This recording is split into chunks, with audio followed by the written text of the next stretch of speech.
حضرت سلمان فارسی رضی اللہ تعالی عنہ سے یہ روایت ہے۔ حضرت سلمان آپ کو معلوم ہے کہ ایران میں پیدا ہوئے اور ان کے والد جو ہیں وہ آتش کدے کے بڑے ذمہ دار آدمی تھے، لیکن ان کو نفرت پیدا ہوئی کہ یہ آگ ہم خود جلاتے ہیں، ادھر اس میں نہ ڈالیں تو بجھ جاتی ہے،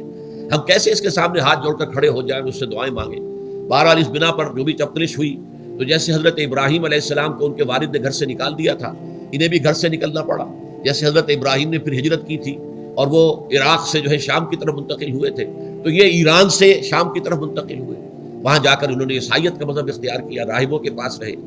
آخری راہب جس کے پاس تھے زیر تربیت و تعلیم تھے، تو جب اس کے انتقال کا وقت آیا تو انہوں نے کہا کہ مجھے تو ابھی تشفی نہیں ہوئی پورے طور سے، آپ نے بہت کچھ سکھایا ہے، بہت کچھ سمجھایا ہے اور میں نے آپ سے بہت کچھ فیض حاصل کیا ہے، لیکن ابھی تو مجھے تشفی نہیں ہوئی، اب آپ کا انتقال ہو رہا ہے، میں آپ کے بعد کس کے پاس جاؤں؟ تب انہوں نے کہا کہ میرا علم مجھے بتاتا ہے کہ نبی آخر الزمان کا ظہور اب قریب ہے اور وہ جنوب میں کھجوروں کی سرزمین میں ہوگا، تو تم جاؤ، ٹرائی یور لک، جاؤ دیکھو شاید قسمت تمہیں ان کے قدموں میں پہنچا دے۔ وہ وہاں سے روانہ ہوئے ایک قافلے کے ساتھ، قافلے پر ڈاکوؤں نے حملہ کیا، انہیں پکڑ کر غلام بنا لیا، غلام بنا کر بیچ دیا، لیکن یہ دیکھیے قسمت ان کی کہ مدینے کے یہودی نے خرید لیا، اب مدینے پہنچ گئے۔ اب وہاں خبریں انہیں مل رہی ہیں کہ مکے میں کسی صاحب نے دعویٰ کیا ہے نبوت کا، لیکن ان کے پاؤں میں تو غلامی کی بیڑیاں، یہ مکے تو نہیں جا سکتے۔ تو میں کہا کرتا ہوں کہ یہ اس شخص کی قسمت ہے کہ جیسے ہم کہتے ہیں کہ پیاسا کنویں کے پاس جایا کرتا ہے، کنواں تو پیاسے کے پاس نہیں آتا، لیکن یہاں کیا ہوا، کنواں چل کر پیاسے کے پاس پہنچا ہے۔ محمد رسول اللہ صلی اللہ علیہ وسلم ہجرت فرما کر مدینے تشریف لے آئے۔ تب انہوں نے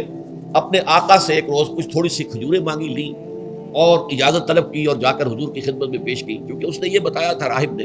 کہ وہ ہدیہ تو قبول کر لیں گے، صدقات قبول نہیں کریں گے، صدقہ قبول نہیں کریں گے۔ تو اسی امتحان کے لیے جا کر حضور کی خدمت میں وہ کھجوریں پیش کی۔ حضور نے پوچھا کیا ہے، عرض کیا صدقہ، فرمایا نہیں میں صدقہ قبول نہیں کرتا، یہ غربا کا حق ہے، دے دو، تقسیم کرو۔ پھر کچھ عرصے کے بعد پھر کچھ کھجوریں لی ہوگی اپنے اس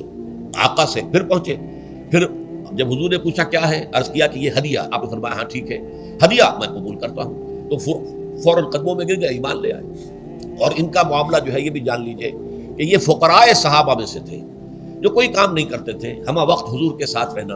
اور اس اعتبار سے حضور نے ان کے بارے میں یہ بھی کہا ہے کہ سلمان منا من اہل البیت، سلمان جو ہے وہ ہمارے اہل بیت میں شامل ہے، رضی اللہ تعالی عنہ۔